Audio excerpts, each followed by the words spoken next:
Ang COMELEC Employees Provident Fund ay na-establish noong 1992, around 1992.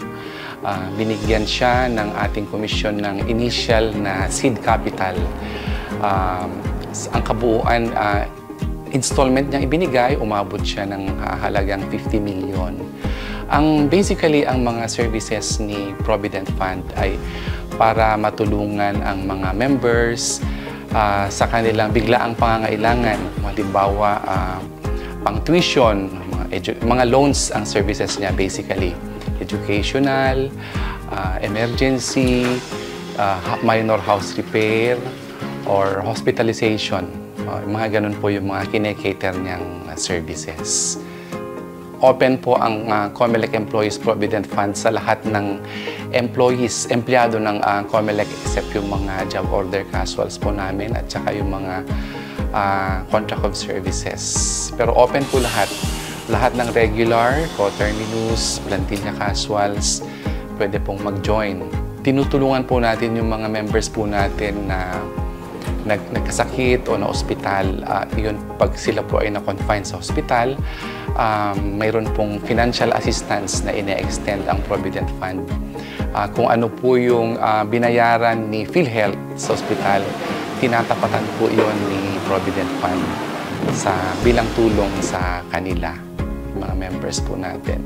Yung mga members din po natin na namatay sa serbisyo, mayroon din kaming maliit na burial assistance para sa kanila. Sa ngayon po, nagpaplano pa lang kami.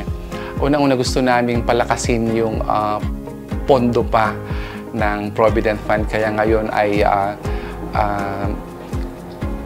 pwede na talagang mag-member at pwede nang mag-contribute, personal contribution mula sa members. Tapos bilang reward, ang galing kay Provident, pag nag-retire, mayroong parang dividendo na matatanggap si member kasama yung kanyang naibigay na premium payments.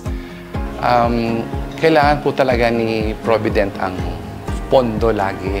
So, malaking tulong po yan.